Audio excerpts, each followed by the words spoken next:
Buenas noches, amigos de la Posada. ¿Cómo andás, Nahuel? Hola, Horacio. Buenas noches, Lean, buenas noches, Horacio. ¿Cómo Muy andan? buenas noches.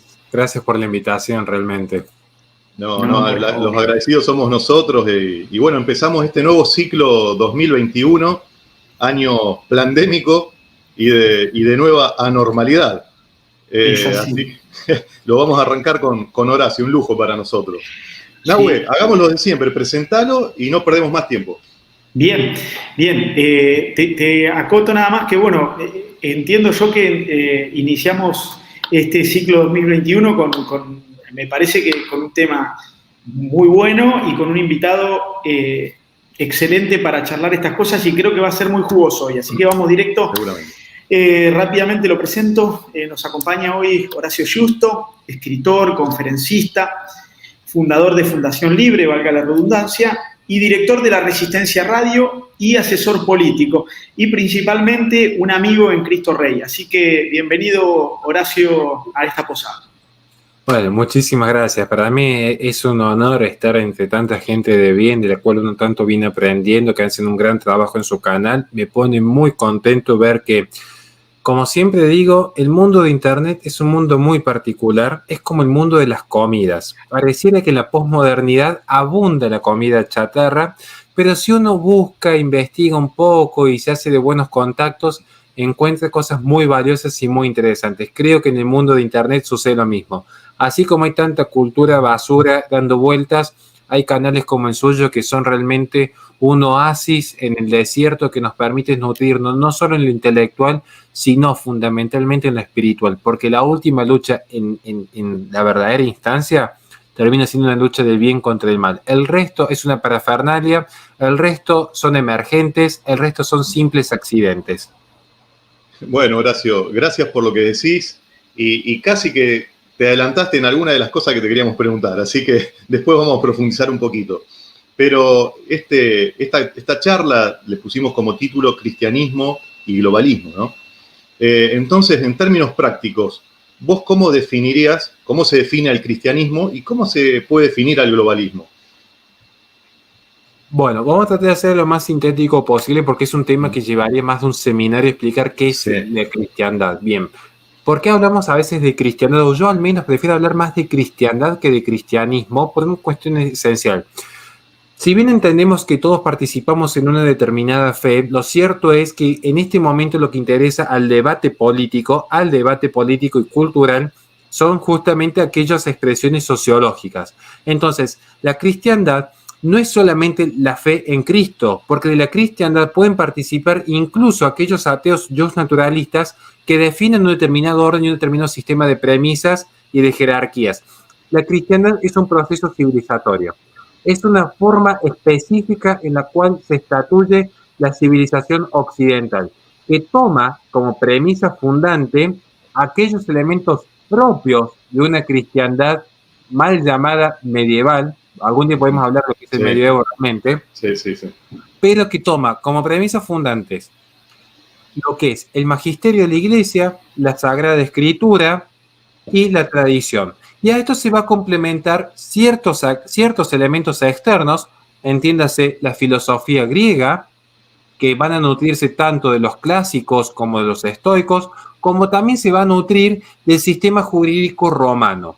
Todo esto va a así es. confluir para finalmente crear un sistema común llamado cristiandad, que es la base, entiendan, la base, los principios, el punto de partida de Occidente, pero que no empieza y acaba allí. Muchos dirán luego, no, porque los postulados liberales de la economía, yo eso, por ejemplo, lo pondría en duda, porque de hecho eso surge ya aparecido el Estado moderno. Si vamos a criticar el Estado, vamos a hacer una crítica concreta. Pero, de hecho, lo que no se puede conocer como el derecho natural, el derecho internacional, ya están sentadas las bases. En la primera escolástica, que reflota las tesis de San Agustín, pero luego en la segunda escolástica, cuando esto ya no se separa de lo teológico, sino que complementa lo teológico con lo político. La segunda escolástica, ejemplos concretos, entiéndase, expresiones concretas, como podría haber sido el derecho de gentes, que es la aplicación de esa visión naturalista que abastecía y protegía jurídicamente en sus prerrogativas a todos los pueblos del mundo. Francisco de Vitoria es que establece justamente los 12 postulados entre los cuales se permitía el libre paso en las naciones, el respeto a la propiedad de gente que ni siquiera estaba dentro del Imperio Hispánico, la conformación sana y saludable en cuanto al derecho al cuerpo y la vida de las demás personas, por las cuales no pueden ser maltratadas o alteradas en sus fueros íntimos, y entendiendo que la cristiandad, por más que haya habido una propaganda propia del iluminismo en detrimento del medioevo, la cristiandad siempre fue un sistema de libertades. En el medioevo se hablaba de libertades. La palabra derecho es una invención del Estado moderno, que es de hecho cuando surge el racionalismo abstracto, con todos los errores que luego veremos cómo desembocan. Voy a ser crítico, a ver, es cierto que el nominalismo de Ockham ya tiene el germen, ya surge el germen con el nominalismo de Ockham, pero ciertamente se termina de consolidar ya con el dualismo cartesiano, donde aparece esta visión antropocéntrica que finalmente desemboca en lo que es hoy la posmodernidad, con todo un proceso de 5 siglos de historia. Lo que sí interesa finalmente es que el cristianismo, más particularmente la cristiandad, es un proceso de civilización. Como dijo el gran Chesterton, donde hubo un altar, hubo una civilización. ¿Quieren ver lo que es la prosperidad en ejemplos concretos de esta civilización? Vean las grandes ciudades europeas, todas fueron construidas alrededor de abadías. Muchas veces se habla de que incluso que había una opresión a la mujer, lo real es que en la cristiandad la abadesa llegaba a tener un poder capaz de controlar incluso los poderes reales y de los señores feudales desde las propias abadías, y estoy refiriéndome a mujeres que han llegado a ser santas. Entonces, esto ya erradicado ciertos mitos, estoy tratando de ser lo más breve posible para dar lugar a todas las preguntas. La cristiandad es un proceso de civilización. Luego cada uno podrá compararlo con los demás procesos civilizatorios alrededor del mundo y ver cuál ha sido finalmente aquel que logró consolidar la deontología como moral objetiva con, a su vez, con su composición, que se traduce finalmente en una mayor prosperidad para cada nación. Luego tenemos el globalismo. El globalismo, por más que muchos, y yo lo entiendo, lo intentan definir simplemente como un proyecto centralizado de destino de todas las naciones, que se intente definir como un proyecto político en el cual surge un universalismo socialista en el que cada persona queda atomizada y bajo merced de un determinado concepto político que trasciende las fronteras nacionales. El globalismo, en verdad, y a mi humilde criterio, termina siendo finalmente la profundización completa, en términos políticos, de lo que ha sido aquella visión universalista del progresismo hegemónico del modernismo. Entonces, los errores del modernismo, con todo lo que implicaba la visión del modernismo en más de un aspecto, se consolida, rompe las fronteras internacionales y caen en el famoso mito de Rousseau de creer que es posible un mundo sin fronteras, sin dioses, sin naciones, todos hermandados, todos iguales, donde los conceptos de libertad, igualdad y fraternidad alcanzan en forma absoluta a todas las personas. Por lo tanto, el progreso material indefinido se gesta a riesgo de tener que erradicar aquellas clases pasivas que no generan un progreso material, entiéndase el genocidio prenatal o en la cultura del descarte y la visión tanática sobre las clases pasivas, como está sucediendo en Holanda, Italia, Canadá. Al mismo tiempo surgen las teorías de la liberación absoluta, una teoría de la liberación absoluta que convergen tanto transhumanistas con el cientificismo abstracto, materialistas del internacional socialista, una nueva izquierda propia de un postestructuralismo que a su vez converge con un postmarxismo luego del Mayo francés, con la idea de la liberación absoluta y el gran rechazo, donde se encuentran totalmente emparentadas esta idea de búsqueda de quiebre con el conservadurismo y con los valores tradicionales, donde no hay diferencia sustancial entre la prédica que hubiese podido tener un Marcuse en el 68 con una Gloria Álvarez en un 2021. Claro.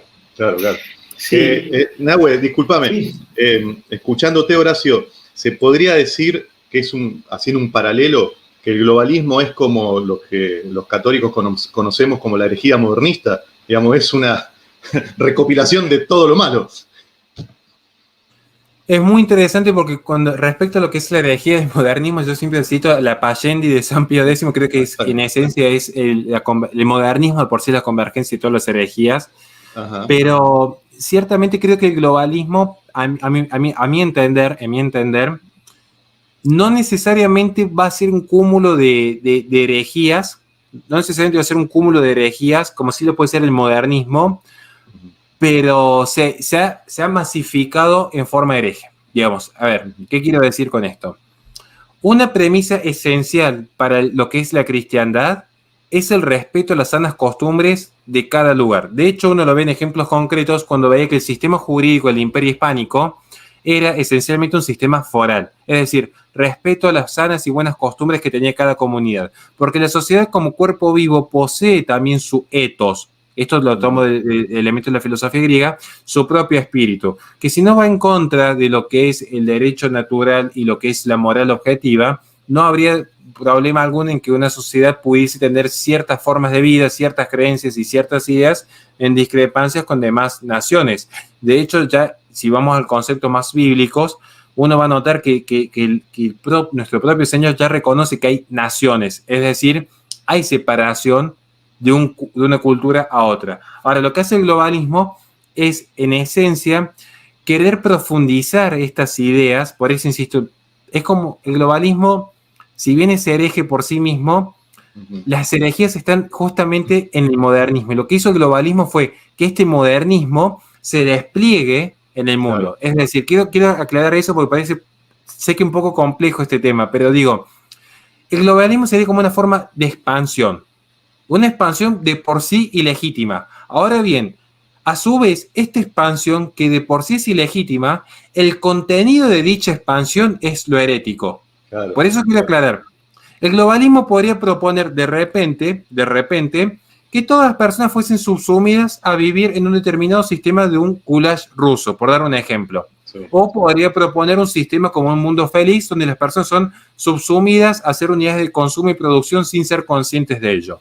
Bien, son distintos métodos, pero finalmente caen en una misma expresión política.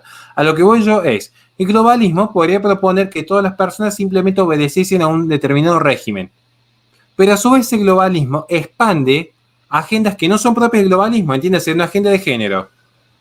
La agenda de género, si uno ve lo que son las agendas de género, va a notar que de repente, a grandes rasgos, en Sudáfrica, en Japón, en Inglaterra, en Argentina, terminan pensando de la misma forma, consumiendo los mismos productos, porque el globalismo vende ideas. Ese es el tema. Y el globalismo no vende bienes y servicios como pudo haber sido en un capitalismo tardío que se expandió con la globalización. Lo que venden son ideas. Entonces, allí está el tema, a mi criterio, de fondo, que el globalismo, si bien es herético, el cúmulo de las herejías radica en el modernismo y el globalismo expandió. Espero haber sido lo más claro que he podido. Sí.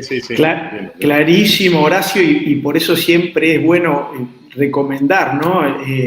Recién citabas de Aldous Huxley, Un Mundo Feliz, también leer y recomendar a los posadeños también 1984 de Orwell, son todas cierta literatura que nos puede ayudar a comprender, ¿no? ¿Qué es lo que nos está pasando? Y la encíclica Payendi. La encíclica Payendi, sí. Exactamente.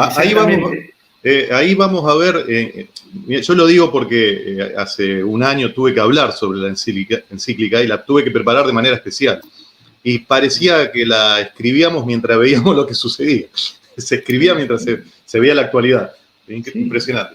Sí, y lean, bueno, y Horacio, esto también de lo que hablaba recién Horacio, en el fondo, este relativismo moral o esta especie de, ¿cómo poder decir?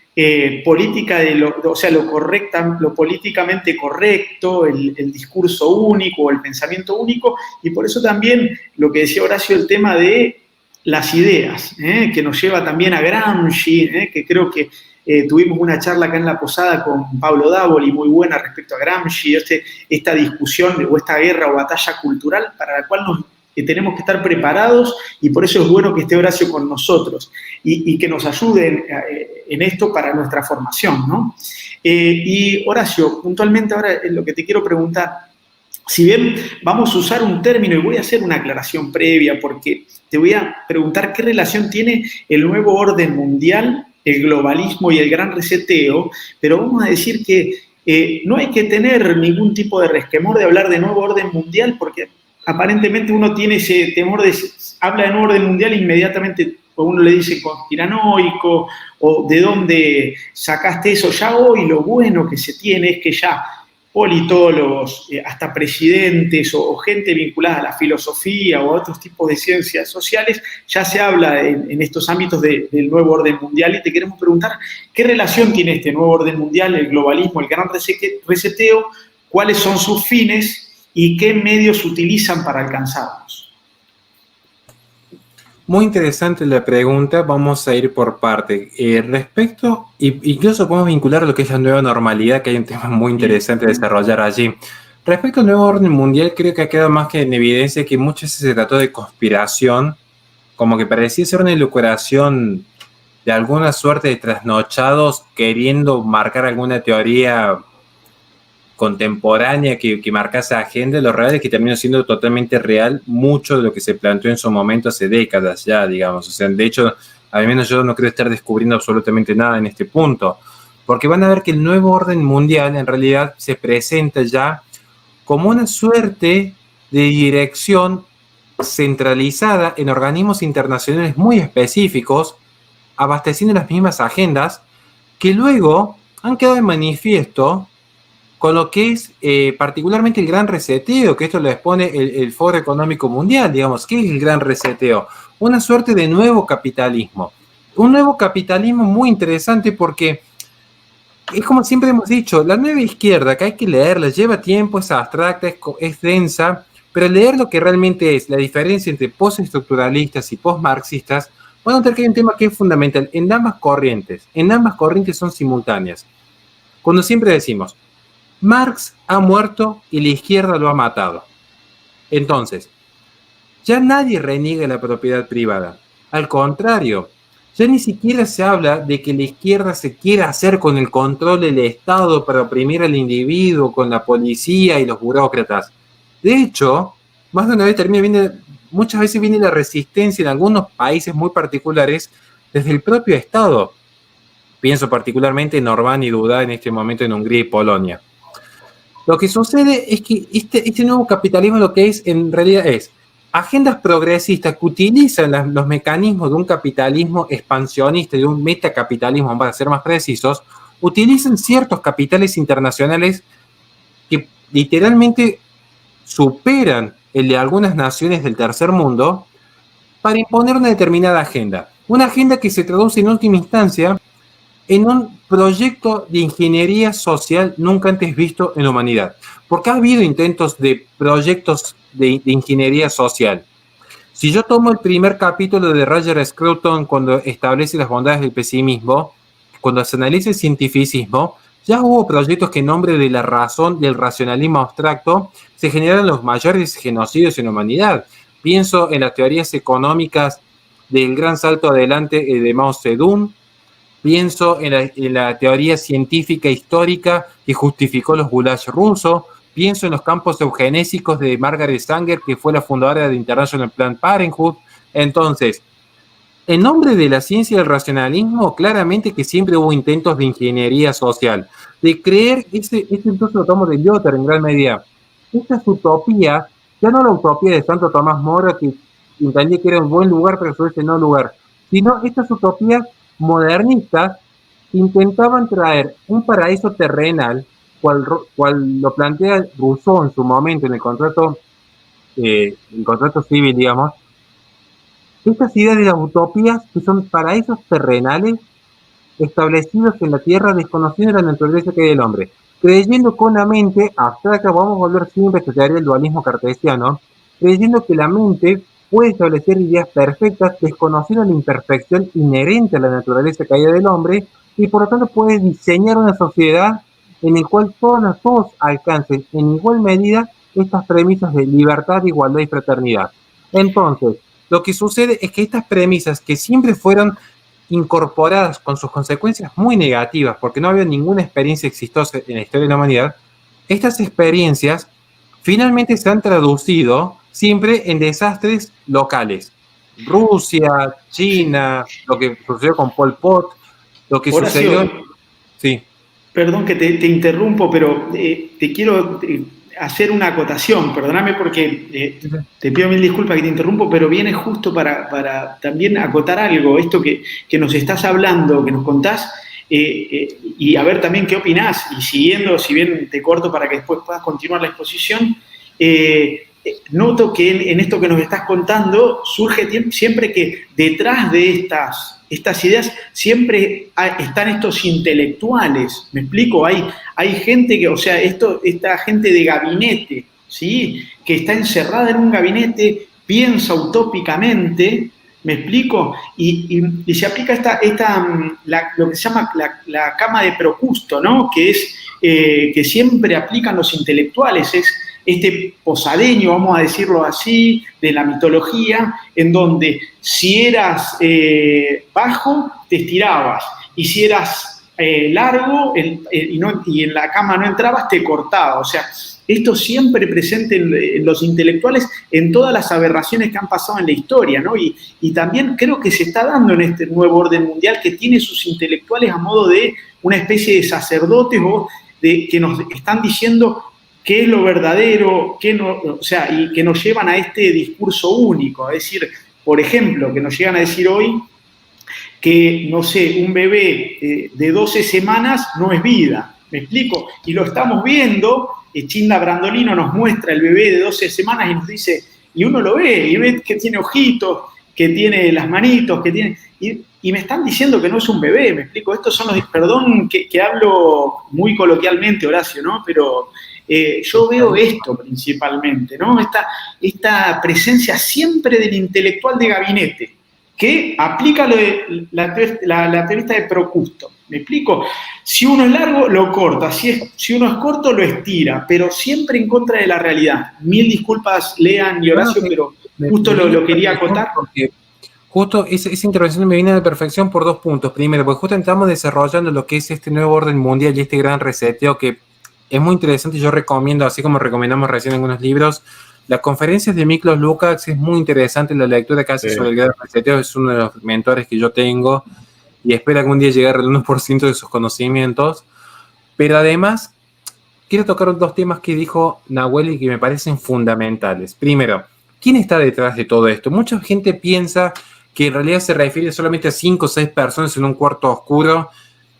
Puede existir, no tengo pruebas, por eso yo lo planteo así, puede existir. Y de hecho, si a mí me preguntan en última instancia, es un proyecto luciferino, lo podremos conversar como amigos, en última instancia es un proyecto luciferino, pero vamos a hablar de lo que podemos probar, digamos, empíricamente. Vamos a jugar un momento con las reglas del laicismo y el secularismo, total, podemos dar el debate allí también sin ningún problema. Lo cierto es que todos estos fenómenos, como insisto, la posmodernidad misma profundiza el modernismo. Muchos intelectuales creen que es un antagonismo. Yo entiendo por qué creen que es un antagonismo el posmodernismo y el modernismo. Mi visión es que en realidad la profundiza. Si quieren después hacemos un comentario respecto a Simon Bauman. Pero el tema de fondo es, detrás de todos estos procesos revolucionarios siempre hubo, tanto en Robespierre como en el futuro, estos iluminados de Harvard. Esta gente que cree que desde las ideas mismas se puede construir un mundo abstracto. Uno habla a veces con algunas personas y le propone un debate en base a lo empírico y lo real, y siempre terminan escapando por aquellas falacias de creer en abstracciones propias como una suerte de John Galt, de un Robinson Crusoe, que es un ser atomizado, individual, capaz de tomar decisiones en forma espontánea, pero medidas y perfectas, reconociendo lo que es que un principio de la libertad se basa en la verdad. Y no me refiero solo a esta visión cristiana de que la verdad es Cristo. Me refiero al ejemplo que damos siempre en las clases de filosofía con el dilema del prisionero. El prisionero, a más información, más libre es de tomar una decisión. Y si no tiene la libertad plena, en última instancia es un salto de fe lo que estás haciendo, porque no puede corroborar cuál va a ser la consecuencia de sus acciones en última instancia. O sea, entendiendo que la fe católica uno sí sabe cuáles son las consecuencias de lo que decide, digamos. Pero volviendo al tema, y eso es muy interesante porque a su vez, ¿qué sucede? Que aquí está lo interesante de la posmodernidad. Tomemos el mito de Procusto, es muy interesante. Es muy interesante, porque creo que grafica en gran medida el error de la posmodernidad, porque es cierto que en la posmodernidad hay un separamiento con el modernismo. ¿Qué es lo que nos diría Karl Popper? Voy a tomar incluso a Karl Popper, que escribe La Sociedad Abierta y Sociedad Mía, quien fuese justamente mentor en su momento de Soros, y de allí viene el nombre de la fundación del mismo, para ver que incluso Popper en un momento entiende lo que era su error con la intolerancia hacia los intolerantes y se retracta. No así Marcuse, que escribe 30 años después y sigue reafirmando la intolerancia hacia los intolerantes, incluso legitimando la violencia armada. Pero a lo que voy yo es, qué interesante que está este punto que has tocado de Procusto, porque uno de repente escucha, tomo ejemplos concretos, uno habla con alguien de izquierda, cualquier militante de izquierda, y dice, ¿qué sucede en Venezuela? ¿Qué sucede con la FARC en Colombia? ¿Qué sucede con el Sendero Luminoso en Perú? ¿Qué sucede en Cuba? ¿Qué es la respuesta natural? ¿Cuál es la respuesta natural? Eso no es el verdadero socialismo. Uno luego habla con algunos amigos con los que me llevo muy bien, queda claro, no tengo la cuestión de cruce con nadie, pero uno le dice, ¿qué sucede entonces con Gloria Álvarez? Con Iván Carrino, que es un caballero con el que tuvo un debate muy sano recientemente. Nos paramos como caballeros. Dicen, eso no es verdadero liberalismo. Y no se dan cuenta que ahí está el fondo de la cuestión de la posmodernidad. Que Karl Popper decía, justamente en uno de sus capítulos, plantea, el buen filósofo y el buen pensador, el buen científico, más que todo él habla de la cuestión científica, quiero aclarar esto, ¿no? A mí me confundí con el tema de la filosofía. El buen científico está dispuesto a hacer perecer la hipótesis antes que la persona. Es interesante ese pensamiento, porque implica un acto de humildad muy grande de parte del pensador. En la posmodernidad se sacrifica a la persona antes que la hipótesis. ¿Y cuál es la principal hipótesis en la posmodernidad? El discurso construye el mundo. Por lo tanto, el discurso, la subjetividad, el homo deus, el hombre que ya no es creación, sino que es creador, construye un mundo desde la propia palabra, porque Dios era la palabra, ahora el hombre es la palabra, por lo tanto la palabra construye como Dios construyó el mundo, y el hombre ¿qué construye? Que si se autopercibe mujer, el hombre es mujer.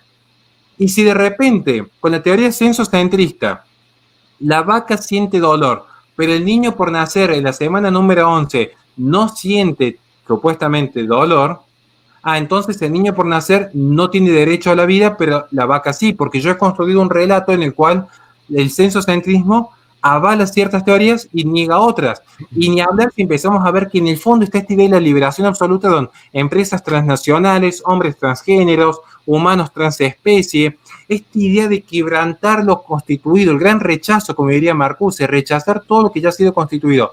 Y eso se profundiza luego con el globalismo. ¿Por qué? ¿Por qué aparece siempre el poder coercitivo en el fondo? Porque aunque el hombre reniegue su naturaleza, que muchos lo hacemos, en gran medida a veces renegamos con lo que nos ha tocado en suerte en vida, en última instancia la verdad prevalece. Entonces lo que sucede, voy a tocar un aspecto específico del globalismo, no es todo el globalismo, pero lo que sucede, ¿qué es? Que si yo quiero construir un mundo desde el discurso, en algún momento va a aparecer lo que es la violencia. ¿Cuál es la violencia? ¿Cuál es la violencia en la posmodernidad? La violencia es cuando la palabra colisiona con la realidad. Ejemplos concretos que a muchos les va a gustar, no digo le va a gustar el ejemplo, de que uno dé ejemplo, digo no que le va a gustar el ejemplo en sí. ¿Qué sucede con un hombre transgénero? Pasan los años y no tiene cáncer de útero. Hubo una colisión, porque de repente yo me autopercibo mujer, puedo intentar alterar lo más que pueda la naturaleza, pero hay ciertas cuestiones que no van a suceder, digamos. Entonces, la verdad termina prevaleciendo. Y esto genera una violencia. Uno lo habla con psicólogos, que a mí me tocó hablar con muchos psicólogos formados en el tema, genera un quebrantamiento interno en la persona. La persona siente un quebrar en su ser porque dice, ¿qué sucede? Tengo una suerte de disonancia cognitiva. De repente yo creía que este mundo giraba por aquí y luego el mundo giró por allá. ¿Quieren ver un ejemplo concreto para que no nos vayamos en libros? Pues si no nos vamos a ir mucho en libros. Hay una película muy interesante, American History X, que habla de una suerte de neonazi que de repente entra en conflicto con su propia identidad de grupo cuando ve cómo funcionan las cosas dentro de la cárcel. Digo, pero uno ve esa suerte de no entender qué sucedió, por qué si su forma de vida era perfecta y la culpa era de los demás y el problema estaba en los otros, ¿por qué de repente es rechazado por su propio grupo, digamos? Entonces, ahí está el problema que se radica en la persona, entra en conflicto. Ahora bien, el poder político a grandes rasgos, tomando por ejemplo a Hermann Heller, pienso en este momento, tomo incluso un marxista porque me gusta tomar autores de izquierda. A grandes rasgos, el poder político como función que tiene es mantener unidos los grupos de oposición. A veces, en formas un poco más civilizadas, podríamos, muy entre comillas, hablar de la democracia representativa, después hablaremos de la democracia, pero que para mí es un sistema bastante falaz en más de un aspecto. Uh-huh. A veces mediante la tiranía, es decir, bueno, los mantenemos todos encerrados, entonces nadie se está matando porque están todos encerraditos en su habitación. ¿Qué sucede con la posmodernidad? Esta violencia del discurso en contra de la palabra, para que no se genere violencia, lo que han hecho es, como no podían tapar el sol con la mano, han creado tantos reflectores artificiales que las personas ya no saben cuál es la verdad. Por lo tanto, todo es verdad. Y es peligroso cuando todos piensan iguales porque nadie está pensando. Pero lo cierto es que si uno se observa cómo funcionan los algoritmos en Internet y una persona que está totalmente digitalizada, esto se vio en la pandemia, las personas pierden contacto con la comunidad, pierden contacto con lo real. ¿Y de qué se nutre la persona en la posmodernidad y en plena pandemia? ¿De qué se nutre? De la Internet. ¿Y qué es lo que dice Internet? Internet, por los algoritmos, por cómo funciona cualquier algoritmo, le está diciendo a uno lo que uno quiere escuchar. Por eso, naturalmente, van a notar que las sugerencias de amistad, por ejemplo, básicos que puedo dar en Facebook o Twitter, es gente que piensa como uno, para que uno siga consumiendo el servicio y no se sienta agraviado o atacado por aquel que piensa distinto. Y cuando ciertas voces empiezan a resonar, viene la censura. De repente una empresa privada tiene mayor poder de censura y de hegemonía de pensamiento que el propio Estado. Me reitero lo que sucede recientemente con Trump. Entonces, en el globalismo y en el gran reseteo lo que se está diciendo es, se impone una agenda única donde no es solamente el poder público, sino también el poder público y privado marcan una agenda en la que definen qué es violento, qué no es violento y sobre cuál camino se va a transitar. Porque en ese camino que se transite lo que hay en última instancia todo se reduce al mismo fenómeno. La ilusión de la libertad. La persona que se cree que en su fragmentación del individuo, una persona que está las 24 horas del día en una habitación de 2x2, creyéndose libre porque se puede comunicar por internet, en realidad lo que hay es una persona que es una unidad de consumo y de producción, que se cree libre, pero que en última instancia no termina más que obedeciendo a lo que el sistema le ha impuesto. Y lo que ha impuesto el sistema es bastante complejo, pero finalmente es un sistema de esclavitud. No sería esclavitud per se en cuanto a falta de coacción física, sí. pero sí en cuanto a que se le han mermado la capacidad de obra. Ejemplos concretos, el feminismo. Muchos creen que el feminismo es colectivismo, así una suerte de mareas verdes. De hecho, son las menos.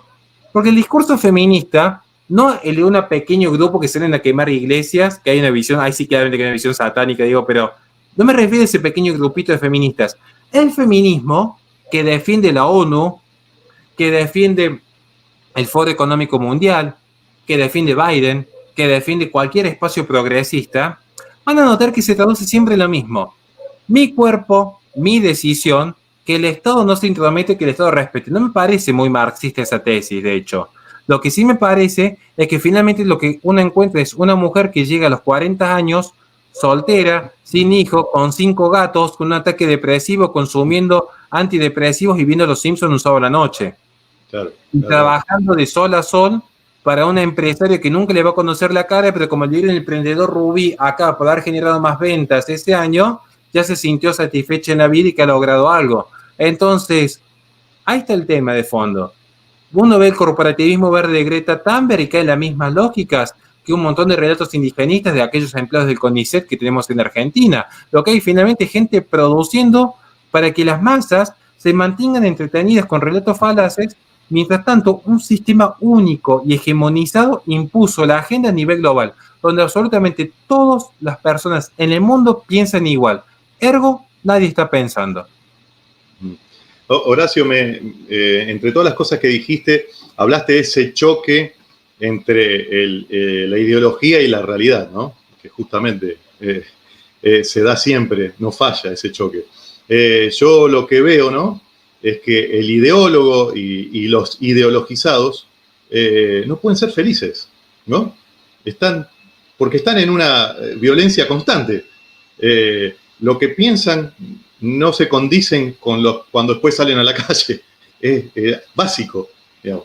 Sí, incluso Lean, me hizo acordar algo que decía Horacio y lo que decía vos, Lean, recién a Héctor Hernández, me hizo acordar que él nos explica siempre desde la filosofía, ¿no?, y de la filosofía del derecho, que el ataque es a lo esencial, a lo esencial y a la realidad, a lo esencial de las cosas, y Héctor siempre da el ejemplo del carnicero, ¿no?, donde va este doctor a la carnicería y le habla de esto, de que ya lo esencial para la filosofía ya no es importante, lo que se construye la realidad, que cada uno se va construyendo, y dice, bueno, deme 1 kilo de lomo, y el carnicero le da 1 kilo de huesos para el perro.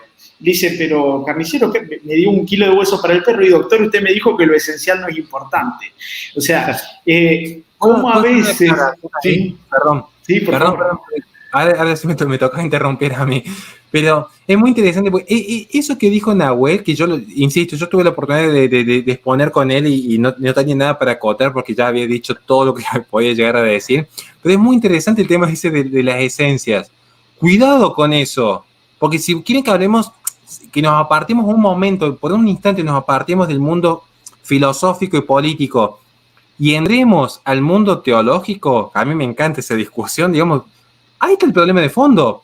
¿Cómo se presenta Dios al mundo? Yo soy el que soy. Yo soy el que es. Claro. Porque en el principio estaba la palabra, estaba el ser. Y uno cuando estudia la filosofía tomista, si bien uno puede tomar algunos elementos aristotélicos, pero yo me quedo con Santo Tomás de Aquino, Dios ama lo que existe.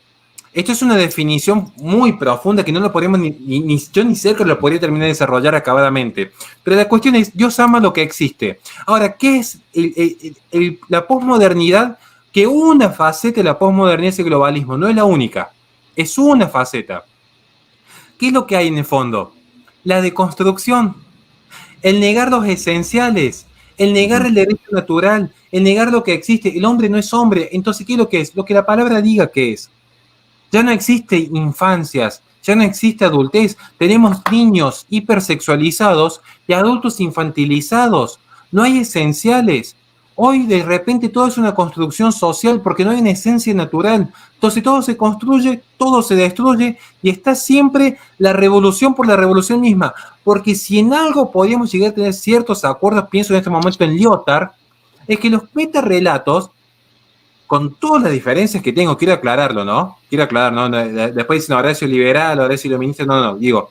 Pero el liberalismo clásico, el iluminismo en su momento como pensamiento hasta el siglo XVIII, el comunismo, el cristianismo, claramente el cristianismo, eran proyectos positivos. Entiéndase, entendían que había cierta esencia en el hombre mediante la cual esta antropología iba a permitir un determinado diseño de la sociedad, un proyecto positivo.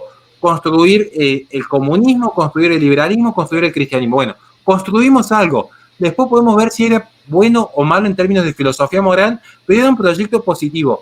Querían construir algo. Nos puede gustar o no lo que se quiso construir.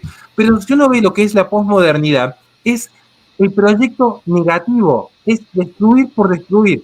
Porque en el momento que haya un proyecto que se estabilice, en Perú, y la propia gente que había puesto un gobierno luego lo quitó para volver a poner otro gobierno que lo volvió a quitar a los pocos meses. ¿Por qué? Porque es lo mismo que sucede con Black Lives Matter, es lo mismo que sucede con Movimiento Sunrise, es lo mismo que sucede con Eric Pierce en los 90. Lo que sucede es que en el momento en el que estos discursos se lleguen a sentar en algún punto, por más que fue un ateísmo secularista como sucedió con la Revolución Francesa, ¿qué le pasó con Robespierre? Fue víctima de sus palabras. Porque si se llega a estandarizar y calmar en un momento esta revolución, caer en la lógica conservadora, caer en decir, bueno, ¿cuál es la premisa básica del conservadorismo? Lo dicen que intenta ser conservador. Un automóvil no se maneja solo con el acelerador, para algo existe el freno. Bueno, Lo que tiene la posmodernidad es que solo existe el acelerador, por eso es un eterno presente, ese famoso presentismo, esa famosa revolución constante, esa revolución por la revolución misma, esa deconstrucción eterna, es lo que ha atomizado a la persona. Por eso la persona reniega del pasado y sale a destruir iglesias y monumentos y esos revisionismos históricos, pero a su vez tampoco apuesta el futuro, que implica un acto de prudencia, de entender los datos intergeneracionales de Edmund Burke. Es el presente, el placer hoy, la vida hoy, la revolución hoy, la revolución constante. Perdón si interrumpí, pero quería justo No, hacer no, el reniegue de los esenciales que me pareció muy atinado que dijo Navarro. sí, digamos, sumo a lo que vos decís, digamos, es una eterna duda, una búsqueda interminable y un desprecio por las certezas, ¿no? En el fondo, creo que vos ya lo dijiste, ¿no? Es el non serviam llevado a todos los ámbitos, ¿no? Es el no voy a servir, es demoníaco, ¿no? En el fondo. Horacio, para seguir, porque veníamos hablando de globalismo, nuevo orden mundial, gran reseteo, bueno, ciudadanos del mundo también podríamos decir, aldea global, pero ¿quiénes son los impulsores de esto? O sea, ¿quiénes se benefician con esta idea de la aldea global? Qué pregunta compleja, y yo creo que acá podríamos todos ensayar una respuesta. Porque días atrás tuve una pequeña discusión con un gran amigo que es mi productor radial y yo tengo mi diferencia y creo que es sano poder disentir, creo que es sano hasta el día de hoy. Porque muchos creen que se beneficia el poder político. Yo diría, puede ser, pero habría que entender qué se entiende por poder político, porque yo hoy veo más poder político en Twitter que en el propio Congreso de los Estados Unidos. Entonces, ¿quiénes se benefician? Qué interesante pregunta. Más allá de que haya un proyecto luciferino o no en el fondo, muchos van a decir que se benefician los estados. Yo creo que no. O al menos no los políticos. Eso seguro que no se benefician. Porque vean el ejemplo concreto de Argentina y si a alguien que nos está viendo de afuera le explicamos algo, vean lo que sucede en Formosa. El poder político ha tenido que encarcelar a gente que tenía hisopos negativos con tal de mantener la gobernabilidad. Es decir, tienen que llegar a extremos inhumanos y mostrar una faceta inhumana a la población de encarcelamiento que le cuesta imagen positiva. La imagen de Alberto Fernández los primeros 2 meses tuvo por arriba del 53% y ahora ha caído por debajo de un 22%, según una de las últimas consultoras. Los gobiernos no se benefician. Boris Johnson, que venía a ser como un auge de una derecha un poco más conservadora en Inglaterra, no se ha beneficiado, al contrario, ha salido perdiendo en una imagen impresionante. Vean lo que ha sucedido en Italia con Giuseppe Conte. No se benefician los gobiernos, para nada. Al contrario, tienen que pagar un costo político altísimo. El costo que pagó Trump, el costo que pagó Bolsonaro no es diferente al costo que está pagando López Obrador. Entonces, ¿quiénes se benefician? Las empresas privadas, y no sé, tampoco. De hecho, uno ve que había una merma impresionante del PBI en las naciones en el mundo, salvo un país. Hubo un país que en plena pandemia salió beneficiado y creció, que fue China. Además que tienen control de la tecnología 5G. Salvo un país, el resto de las economías han caído. ¿Cuáles economías han sobrevivido particularmente? Además de la economía china en materia de macro global, las empresas de Internet. ¿Quiénes se benefician? Y bueno, yo empezaría viendo qué filosofía hay por detrás. Porque de la filosofía desencadenan luego los emergentes. La economía es un emergente. La forma de entender la economía es un emergente de cómo se entiende la libertad, la propiedad del hombre. Digamos, hay distintas corrientes en ese sentido, ¿bien? ¿Cuál es la filosofía que hay detrás de la posmodernidad y esta pandemia? Personas atomizadas en un cubículo que ya no están en una cárcel gris como un goulash ruso. La gente habla de 1984. Miren, 1984 sería aplicable a una Rusia estanilista. De hecho, la escribe un ex comunista que, desencantado con su régimen, ve luego el atropello que había generado aquellas ideas que defendía. No crean que Orwell era liberal. De hecho, no. O sea, hay que leer también la biografía de los autores para comprender, digo, ¿no? Entonces, no creo. Sí creo, por ejemplo, en un mundo feliz. Sí creo en las personas que están en un cubículo, pero no es un cubículo gris, con una arquitectura brutalista. con un gran hermano que vigila desde el Estado, cuando el Estado no le alcanza ni siquiera para comprar los cables de cobre de su propio Ministerio de Seguridad, va a andar poniendo filmadores en las esquinas. De hecho, tenemos una inseguridad impresionante, al menos en Argentina es impresionante porque no hay cámaras de seguridad. Sí creo que el gran hermano está acá presente. Acá está presente. Ese ojito del celular que lo está viendo en todo momento. Sí creo en los algoritmos de Internet y las Big Tech que controlan completamente la información y el consumo. Y las ideas. La gente ya no consume bienes y servicios, consume ideas. Y esto es un tema. ¿Qué ideas se están consumiendo? ¿Qué ideas está consumiendo la sociedad? No están consumiendo un libro con un conjunto de hojas, sino lo que ese libro con ese conjunto de hojas transmite. Y en este momento la gente consume Internet. Entonces, ¿quiénes se han beneficiado? Bueno, yo empezaría viendo, hay una filosofía que busca atomizar al individuo, que busca fragmentarlo, que busca eliminar cuerpos intermedios. Familia, fe, nación, busca eliminarlos por completo. ¿Y quiénes salen prósperos?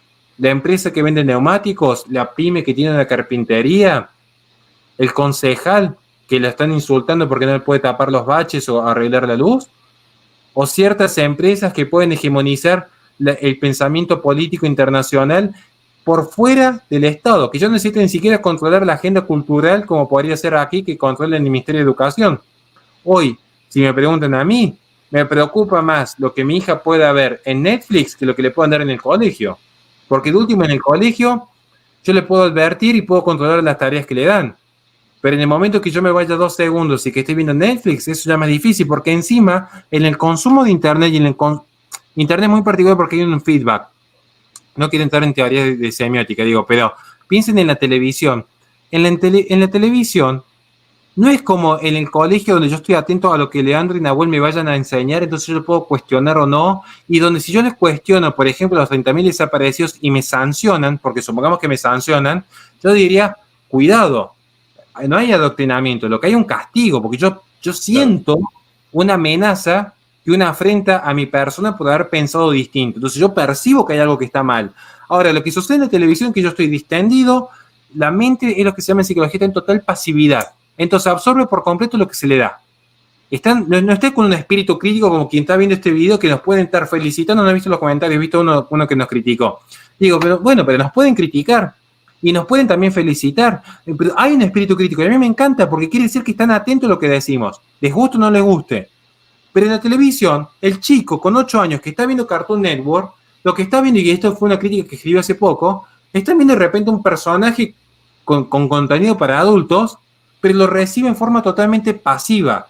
Uh-huh. Ese es el mayor riesgo. ¿Quiénes se benefician, ya para cerrar, y me gustaría poder escucharlo a ustedes también, quiénes se benefician con esto? Y bueno, yo empezaría analizando las Big Tech, que son las principales beneficiarias de este globalismo, porque controlan el tráfico de información en Internet en el mundo y encima están por fuera del control del Estado. Están por fuera de cualquier tipo de control y entran directo en la mente de la persona en su total pasividad.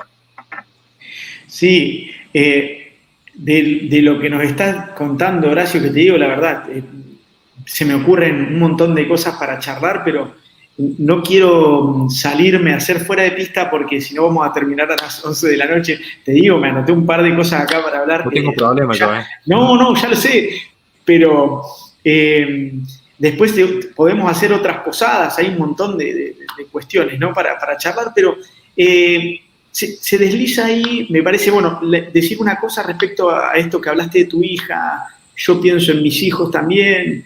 Y lo importante es cuidado con los chicos, ¿no? Porque también ver desde lo que son los chicos, que son una esponja, me explico, y están los ponemos frente a las multipantallas y ellos absorben, y lo absorben distinto a nosotros, ¿me explico? No por nada los chicos aprenden mucho mejor idioma que un adulto, ¿se entiende? Están muy propensos y quienes están detrás de esto saben eso, ¿me explico? Y saben utilizar los mensajes, los metamensajes, y por eso también el llamado a estar atento a lo que ven nuestros chicos, ¿no? Uh-huh. Pero bueno, perdón, me fui, dije que no me iba a ir y me fui. La cuestión, me parece también, Horacio, que hablaste un poquito, se deslizó el tema de esta aldea global que decía Lean hoy, que necesita un ciudadano en el mundo. Y entiendo yo, me corregí si no, Lean, me corrigen, que creo que este ciudadano del mundo que necesita esta aldea global es un ciudadano del mundo que entiendo que no es cristiano, que no puede ser cristiano porque va en contra de nuestra formación, ¿no? Porque necesita que tenga un pensamiento único, que no pueda criticar, que no pueda disentir, entonces necesita disolver, es una filosofía disolvente. Y dado que este globalismo entonces, y por consiguiente es esencialmente anticristiano, ¿considerás vos, Horacio, correcto hablar de que estamos en una guerra principalmente espiritual? ¿Qué pensás al respecto? ¿Qué pensás? Sí. No sé si se entiende la idea, perdón, Horacio, que se entiende. rodeé mucho. La entiendo perfectamente. Y yo voy a morir defendiendo que, si bien la batalla política cosecha lo que está sembrado en la batalla cultural, y de ahí viene la palabra cultura, del cultivo, en última instancia eso es una batalla espiritual. En última instancia es una batalla del bien contra el mal.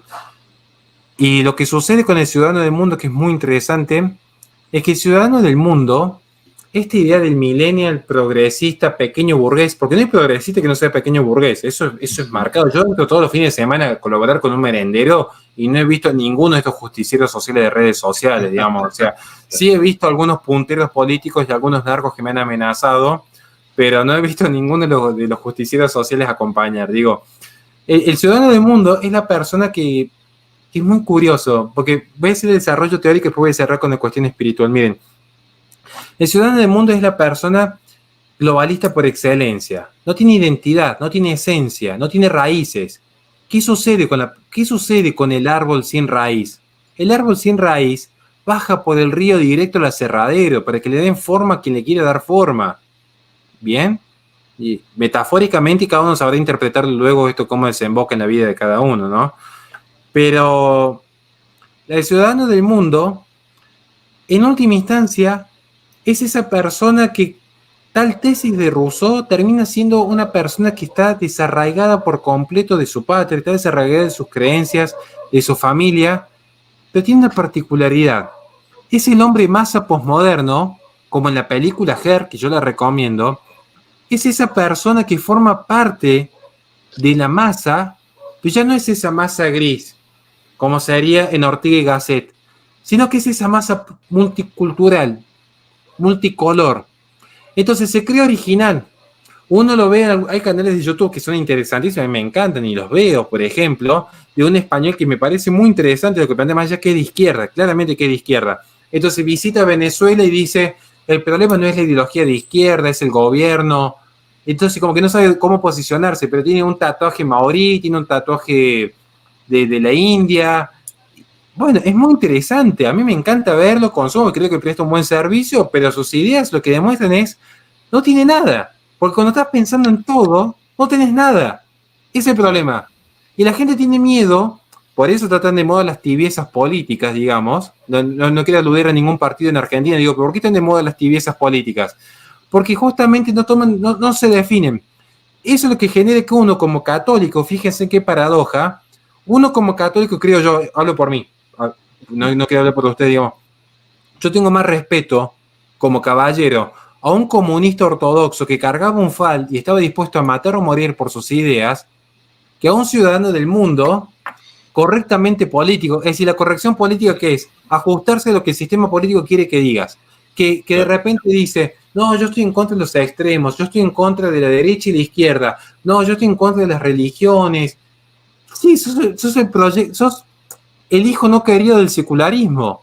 Sos lo que todo el laicismo deseó siempre, una persona que obedezca sin darse cuenta que está obedeciendo, porque de esa forma no pone resistencia. Y te interrumpo, Horacio. Sí. Te interrumpo. Vos sabés que incluso busqué un ejemplo para esto y busqué una noticia de una influencer, perdón, no es para reírse porque yo me reí, pero en realidad no es para reírse, una influencer que en Canadá, que muy conocida, que falleció hace poquito en una montaña, haciendo montañismo en la nieve, y es el ejemplo del ciudadano del mundo porque es en los comentarios que se hacen y todo, pero principalmente en la irresponsabilidad, en esto que vos haces referencia, en el no pensar. Lo único que le importaba es ser influencer en las redes sociales, o sea, y hizo montañismo en nieve y llevó solamente un abrigo, una campera, se perdió y murió. ¿Me explico? Y los comentarios eran todos centrados en ella estaba dispuesta a dar todo, y siempre el antropocentrismo, ¿me explico? Siempre esa cosa muy central en vivir el hoy, ya, ahora. Me explico que la hizo a esta joven pobre, que en paz descanse, realmente no pensar en ni siquiera lo que estaba haciendo, o sea, que estaba corriendo riesgos innecesarios y que subió a la montaña sola. Ese me pareció un ejemplo, digamos, muy, muy puntual del ciudadano del mundo. Perdóname, Horacio, la interrupción. No, está perfecto. Yo justo ya cierro con ese. El antropocentrismo creo que lo hemos logrado explicar entre los tres de a poquito cuando hablamos del hombre que se cree capaz de crear su propio mundo, creer que iban a desafiar las leyes, incluso la termodinámica. Y bueno, la verdad prevalece, nos guste o no nos guste. Ajá. Y además quiero rescatar, es muy interesante, justo estaba viendo un comentario del padre Andrés, de Esfera y la Cruz, creo que es de los mejores libros que he leído en mi vida, y yo los recomiendo enormemente. Pero miren, ya para cerrar, ¿qué sucede con el cristianismo? Creo que la tesis de la charla que gira en torno al cristianismo con el ciudadano del mundo.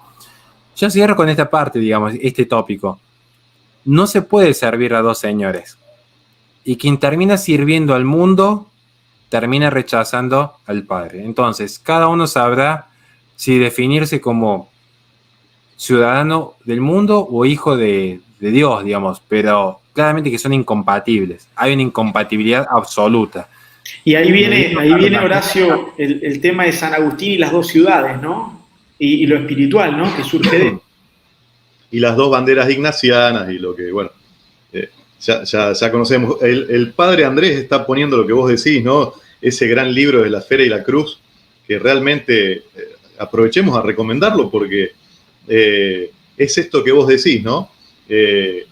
Dos que se baten a duelo porque creían en algo.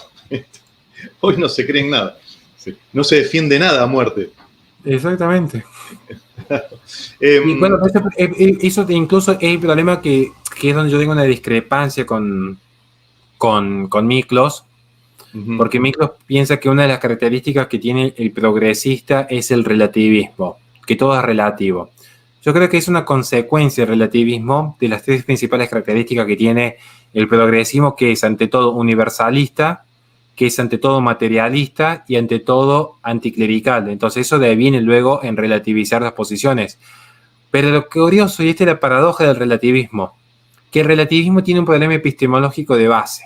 El problema epistemológico de base, y esto como lo diría Roger Scruton, pero en realidad ya venía planteado de Chesterton, digamos. Trato de ser lo más fiel posible a cada pensador.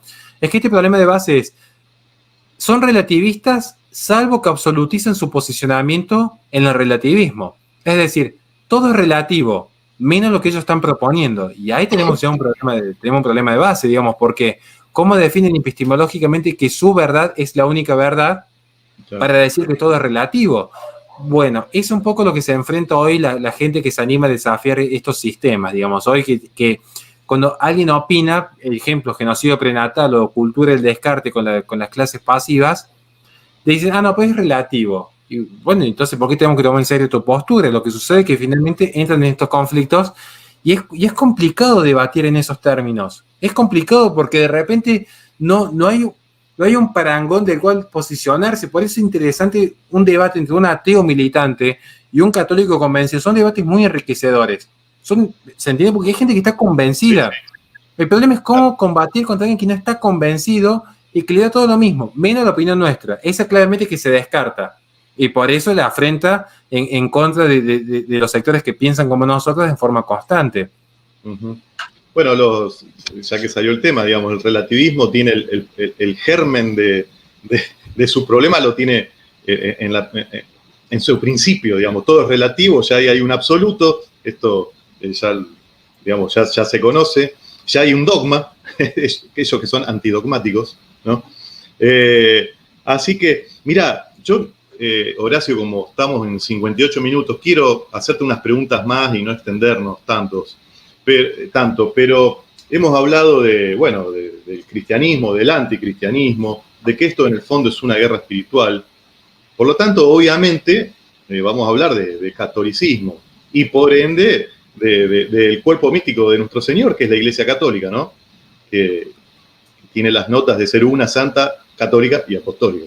Ahora, diciendo esto, ¿cómo ves parada? Esta es una pregunta que a mí me duele hacerlo, ¿no? Pero nosotros queremos decir la verdad. ¿Cómo ves parada la jerarquía de la Iglesia frente a este ataque que es abiertamente anticristiano?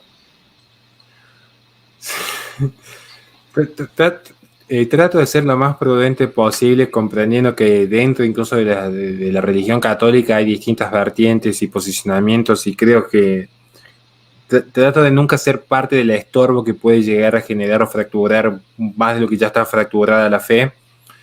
Si me preguntan a mí, muchas veces me han preguntado particularmente por el Papa Francisco, es una pregunta muy recurrente que nos llegan. Yo creo que a ustedes también les llegan muchas veces inquietud de sectores más conservadores, tradicionalistas o reaccionarios en torno a la actual curia. No digo solamente el Papa, creo que hay un problema un poco más profundo, digamos, dentro de lo que es la jerarquía del Vaticano.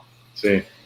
No me gusta quedarme con una crítica a la persona, insisto. Yo no he visto que, hablando ex cátedra, se haya separado aún del dogma. Habría que configurar luego algunas cuestiones muy específicas. Sí creo que hay un error recurrente en confundir lo que es una actitud pastoral, que de hecho el Segundo Concilio Vaticano fue pastoral, no fue dogmático, porque el Concilio de Trento sí fue dogmático y sentó a perpetuidad un determinado rito y ciertos sacramentos. Entonces, yo lo que voy es, yo me quedo con el dogma, digamos.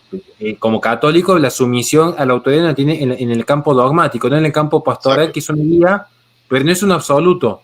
Y no es pecado mortal tener cierto escepticismo o cierta prudencia, en términos tomistas, ante decisiones que, insisto, son pastorales. ¿Bien? De hecho, el rito moderno como el rito tridentino son más o menos como 10 ritos oficiales que posee la Iglesia. Entonces, cada uno sabrá luego cómo interpretar, si abrazar más la tradición o si considerar que un concilio pastoral forma parte del magisterio. Bueno, hay discusiones que son muy enriquecedoras, pero yo reconozco mi prudencia de mantenerme. Otro ámbito. Sí. ¿Qué creo yo que finalmente sucede para contestar tu pregunta?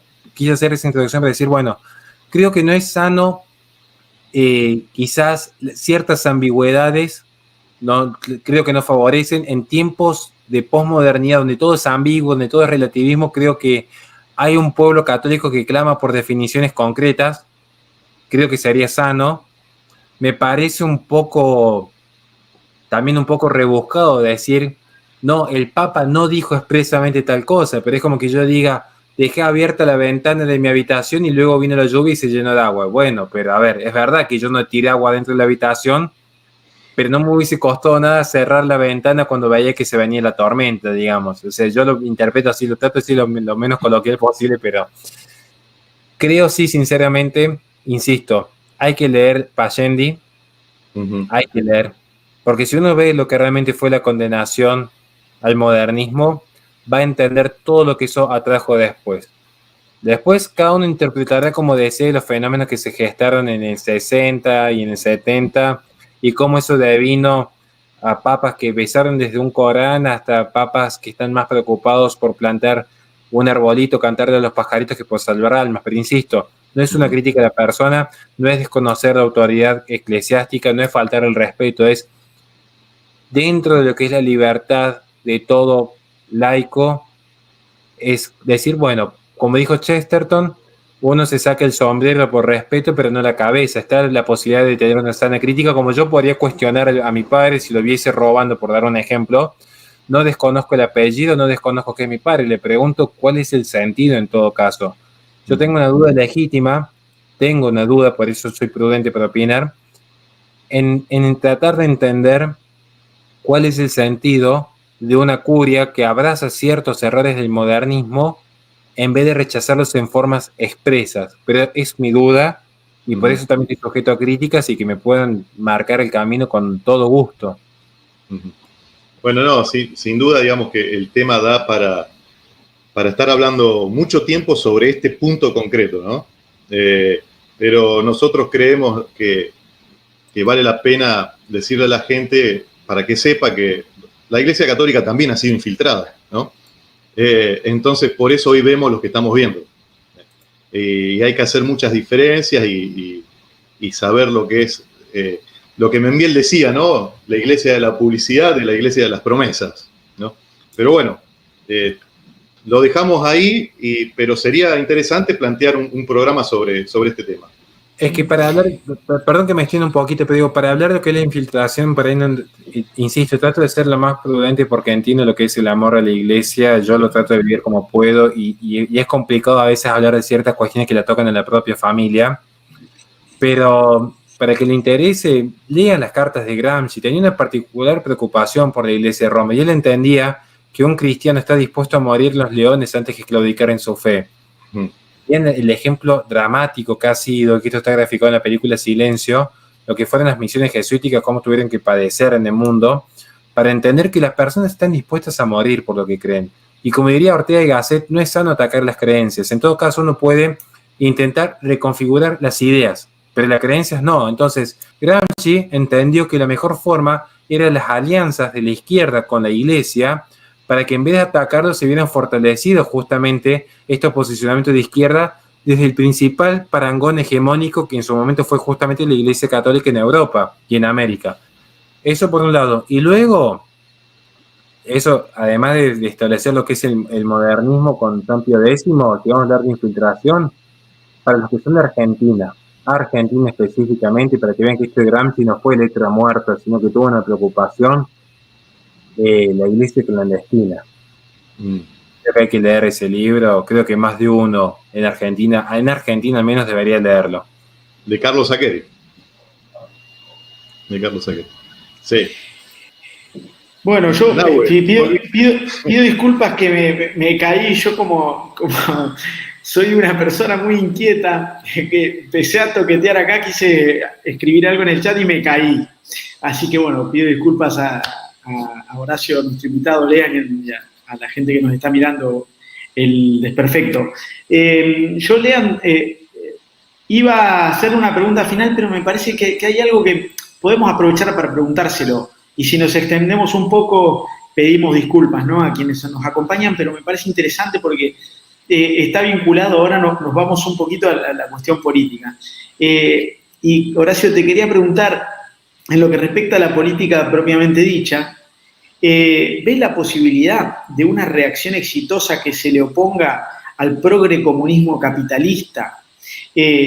Vemos que Hungría, Polonia, Vox en España, Salvini lo está intentando. En Argentina, ¿hay algún movimiento que se le parezca? ¿Qué opinás al respecto? Vamos por parte de una pregunta muy compleja y que creo que hay que fragmentarla de a poco. ¿Hay posibilidad de una reacción exitosa? Yo diría, bueno, vamos por parte. ¿Que surja una reacción? Sí.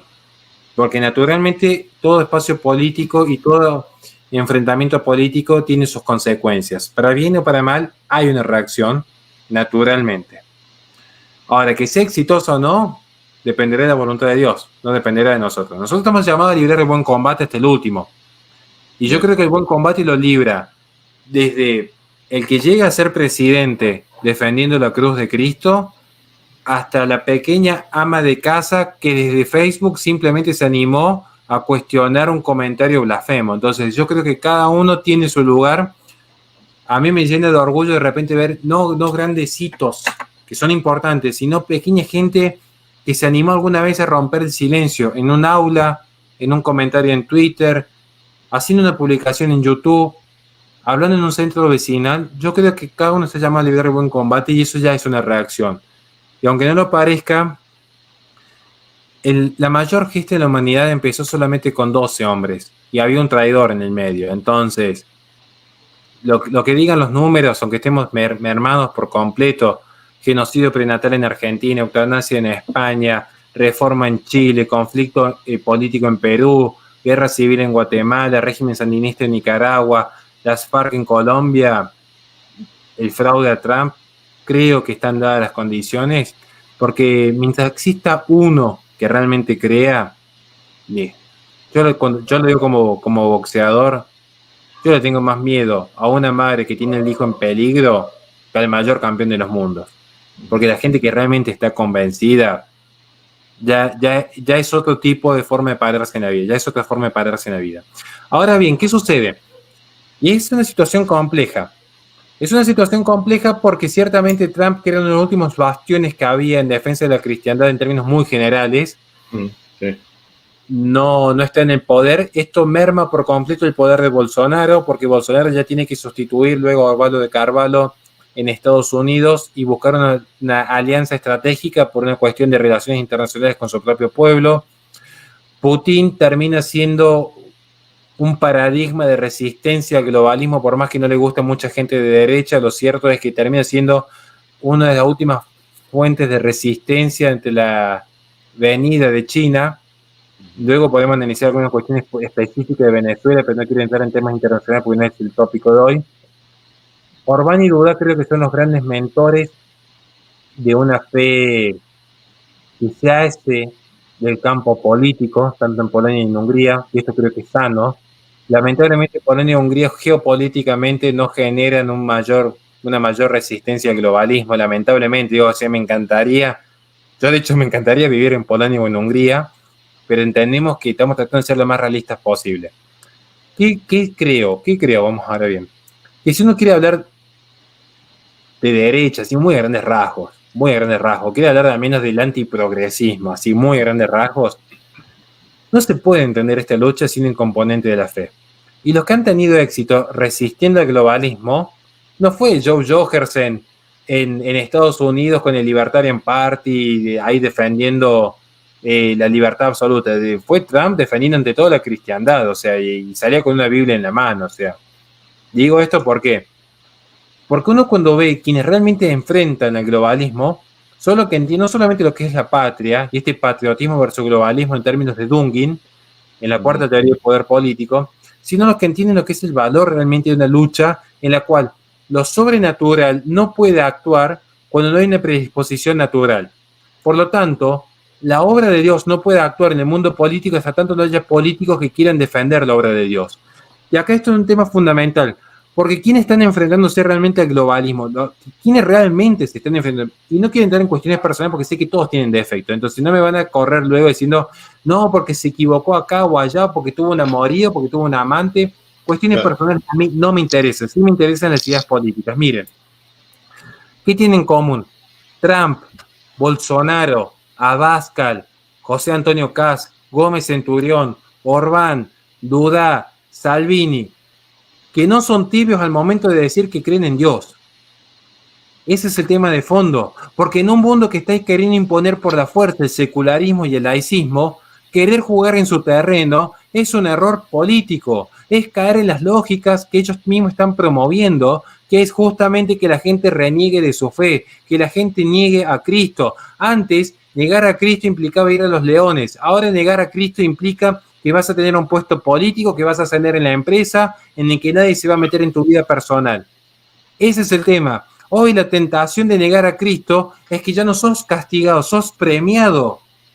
Y justamente no negar de donde viene el castigo en el cual termina sucediendo lo que está sucediendo ahora. Antes, negar a Cristo, pero ahí me equivoqué en una expresión, digo, pero antes negar a Cristo implicaba que salvabas la vida, que no ibas a los leones. Hoy negar a Cristo es mucho más sutil. Es que en efecto podés existir en la agenda política, podés existir en el mundo moderno. Cuando vos querés defender esta cristiandad, se te ataca en cuestiones personales, se te impide crecer políticamente, se te impide poner una empresa. Es muy perverso este sistema. Vean lo que sucedió con los cristeros en México, lo que sucedió con las misiones jesuitas en Japón. Entonces, ¿que hay una resistencia? Sí. Y va a ser una resistencia en la fe. ¿Qué creo en Argentina? No quiero hacer proselitismo político, entiendo que haya distintos espacios. Si me preguntan a mí humildemente, yo estoy colaborando cercanamente con el único candidato a presidente que el año pasado, cuando todos discutían de izquierda a derecha de economía y de materialismo, hubo uno solo que habló de Dios, patria y familia. Entonces, creo que al menos hay una resistencia genuina en Argentina. Nos podrá ir bien, nos podrá ir mal. Eso será cuestión de cómo logremos transmitir el mensaje y si la gente cree en nuestro proyecto o no. Pero nosotros creemos en esto, lo que estamos haciendo. Creemos que la propiedad importa, que la libertad importa, que la vida importa, pero más importa todavía Dios y la patria. Es nuestro humilde proyecto, lo hacemos a corazón, no tenemos ni cerca el presupuesto de otros espacios, Sí. pero tenemos el convencimiento. Y si nos va mal, que esto es lo que le digo a la gente, por eso ni siquiera quiero nombrar el partido para no hacer proselitismo, pero si nos va mal, ¿qué es lo que muchas veces me preguntan? ¿Qué pasa si nos va mal? ¿Saben lo que va a pasar si nos va mal? El mundo va a seguir girando y el sol va a seguir saliendo todas las mañanas. Pero va a ser igual que cuando me ha tocado subir a pelear a un ring.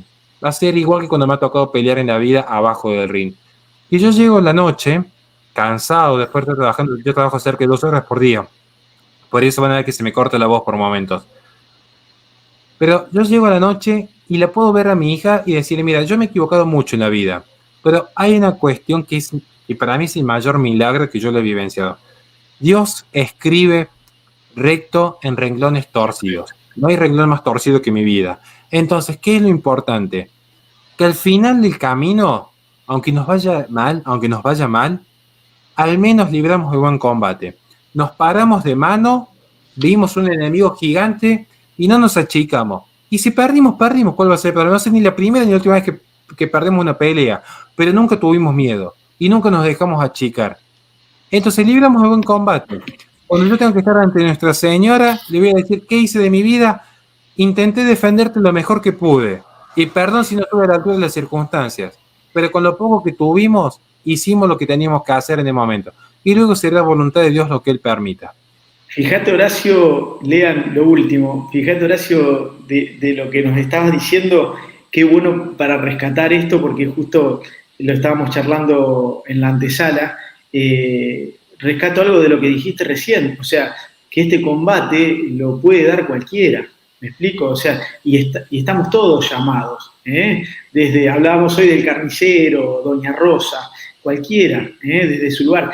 Por eso yo cito muy rápido, por ejemplo, un libro de Héctor Hernández, donde Sacheri, Predicar y Morir por la Argentina, donde ahí tenemos, creo que, entiendo yo, un arquetipo, ¿no? del católico, ¿no? El arquetipo que uno tiene que mirar. Y fíjate cómo se une a lo que nos contabas recién, sin haberlo hablado, porque dice que Sacheri era exquisitamente prudente y se presentaba y no se presentaba predicando una cruzada contra un mundo endemoniado, ¿sí? Y nos dice que no se proponía la destrucción de ejércitos endemoniados ni de grandes cruzadas, sino que únicamente poder discutir y no perder esas discusiones en la facultad, en distintos debates de opinión común, en el bar, en el sindicato, en el parlamento para el que le corresponde. Dice, por el contrario, al escucharlo a Sacheri, se estimulaba el fervor patriótico y se salía dispuesto a mejorar a la Argentina que teníamos, teniendo en mira el ideal verdadero, pero siempre desde las posibilidades reales de cada uno. Y fíjate, y esto termino, les pido disculpas por la hora, pero qué importante esto que nos contás, Horacio, de también entender, vos nos contás desde tu vida, ¿no? Esto de ir a boxear y volver a tu casa cansado, pero saber que tenés que seguir, y bueno, y que cada uno tiene sus batallas personales, pero que cada uno da testimonio. Y me parece que la cita que hago de Héctor respecto a lo que él lo cita a Sacheri como ejemplo, como arquetipo, me parece que es importante ahondar sobre eso, ¿no? Y tampoco, también como nosotros hablamos de nuevo orden mundial, globalismo, tampoco no creerse que uno puede hacer todo, sino que dar batallas individuales en cada lugar. Bueno, perdón que me extendí, Lean, no sé si querés cerrar. No, estaba escuchando y me quedé pensando en el final de Horacio, ¿no? Porque en definitiva no se levantará la ciudad sino como Dios la ha levantado, ¿no? Ya nos lo decía San Pío X, y con esa frase que ha caracterizado su pontificado, que es un lema que hemos tomado en el Centro de Estudios Padre Castellani, que omni instaurar en Cristo, ¿no? Instaurar todo en Cristo. Es, digamos, es el norte. Ahí hay que apuntar. Instaurar todo lo que se pueda en Cristo. ¿Te parece, Horacio? Me parece que coincidimos. Yo para cerrar, miren, me quedé pensando en lo que decía Nahuel, que me parece impresionante. Tiempo atrás tuve la suerte, son esas suerte en la vida, creo yo. O milagro, llámenle si quieren también. La providencia. La providencia. Tuve la providencia de estar en Cura Brochero, en la localidad de acá de Córdoba. Y ha venido un grupo de gauchos muy humildes, la pava de hierro oxidada atrás del caballo, o sea, muy humilde. Gente, ropa vieja, se notaba que gente de campo, a ofrendar un poncho artesanal a la capilla, digamos, donde estaba el cura Brochero, sus restos, digamos, a ofrendarlo allí. O sea, con una devoción. Y a mí me llamó la atención no solamente la devoción y el respeto, porque se sacaban la boina al entrar a la iglesia y se arrodillan y entran con mucho respeto, que llegaran al pueblo al grito de viva la patria, viva Cristo Rey, que eso ya es llamativo, sino que estaban, que eso, a mí curiosamente, por el tipo de trabajo que yo hago, todos saben el trabajo que hacemos en la fundación, gente que estaba muy feliz porque una mujer en una radio local chiquita del pueblito, les había hecho una nota con un teléfono celular y los auriculares del micrófono del celular, o sea, algo muy precario, digamos. Como todos hemos empezado así, de forma muy precaria, ¿no? Pero esta gente estaba totalmente contenta con eso. Lo veían como diciendo, tenían como la anécdota del mes, es decir, me hicieron una nota para una radio local. ¿Qué es lo que rescaté yo? En este mundo tan postmoderno, donde la gente está compitiendo a ver cuántos likes consigo, si tengo más suscriptores, menos suscriptores, gente que estaba contenta de decir, llevamos, aunque sea a un alma, un mensaje de viva Cristo Rey. A mí, ya con esto para cerrar, ¿saben por qué yo tengo mucha esperanza? Soy un romántico de las ideas que defiendo, realmente soy un enamorado de lo que defiendo. ¿Saben dónde veo yo realmente la esperanza? Y se las digo con total sinceridad, no cuando vemos que hemos llegado a 170.000 suscriptores en Fundación Libre. No me mueve un pelo, con más ya que agradezco el apoyo, no me mueve un pelo a mí eso, Sí, lo que a mí realmente me emociona es cuando gente que, incluso chicas que no creían en Dios, o que algunas al día de hoy siguen sin creer, pero que vienen y se acercan y me dicen, vos sabés que yo una vuelta aborté y hasta el día de hoy sigo llorando lágrimas de sangre y estoy arrepentida. Y uno notar que a veces no lo puede explicar. Yo sé que no tengo palabras, nunca fui muy brillante, entonces hay muchas cosas que me cuesta explicar, digo, pero uno cuando realmente ve que la obra de Dios actúa, que la providencia actúa para que la gente entienda lo que ha sido un error, que uno pueda actuar con misericordia, que esas personas logren tener misericordia sobre sí mismas, decir, bueno, si el día de ayer nos equivocamos, hoy podemos volver a arrancar. Te pegaron una piña, te caíste, ¿qué hiciste? Y me volví a levantar, no quedo así, pero me volví a levantar. Yo creo que eso es interesante, yo creo que eso nos tiene que llenar de esperanza seguir trabajando. Porque yo les digo, porque a mí me encanta este canal y lo que tiene lindo es, con el tiempo lo van a ver, cuánta gente de repente, porque escucharon una pequeña conferencia, una frase, y dijeron, bueno, ¿y si voy a misa el domingo a ver qué pasa? Si al final de cuentas lo que importa es cuántas almas trajimos al reino de Dios, cuánta gente ayudamos. Y si fue una, después de estar 40 años batallando con amenazas en la familia, escraches, persecuciones, un alma, aunque sea la propia, aunque sea uno mismo, logró salvarse, yo creo que va a haber justificado este cambio. Yo veo muchos milagros en la calle. Yo veo muchos, yo trabajo mucho en la calle también. Ver a abuelos que salen a pasear al día de hoy en plena pandemia con el nieto a jugar a la pelota en el parque como lo vimos el último domingo, créanme que todavía hay esperanzas en el mundo, Ver gente que todavía se sienta con las amigas, mujeres grandes que se sientan con las amigas a tomar un café y a hablar sanamente y que no están detrás de una computadora, no se imaginan que todavía hay un mundo muy grande, hay una Argentina oculta que realmente resiste. Y eso al menos a mí me llena de esperanzas y es lo que a mí me ha enamorado de esta lucha. Bueno, Horacio, la verdad que te agradecemos mucho, aprendemos mucho de lo que has dicho también. Nahue, me parece que cerramos acá, ¿no? Por más que tenemos ganas de... Sí, ustedes tendrían que ver el papel que tengo acá, tengo muchas cosas anotadas, así que esta seguro no va a ser la única posada en donde va a estar Horacio, porque me quedé con una cosa de las dos ciudades, de San Agustín y esto de lo luciferino que está detrás, que da para hablar mucho. Así que la verdad que un gusto. Para mí 1 hora 25 me parecieron, la verdad, sinceramente 10 minutos. Así que, Horacio, un abrazo grande desde Santa Fe. En serio, muy agradecidos con vos y gracias a la gente que nos está acompañando. Muy buenos comentarios. Y bueno, hasta una próxima posada, Lean y Horacio. Buenas noches. Dale, Nahue. Gracias, Horacio. Muchas gracias. Espero que se dé una segunda oportunidad para seguir aprendiendo de ustedes. Estoy más que agradecido y contento de que me hayan invitado. Me encanta su canal y esperemos poder ayudar en algo. Bueno, gracias. Gracias. Y nosotros también, en lo que podamos darte una mano, lo vamos a hacer. Y ya nos vamos a juntar a comer un asado, pero en serio, no virtual. Por favor. Avaladísimo. Bueno, un abrazo a todos y saludos. Buenas noches. Adiós.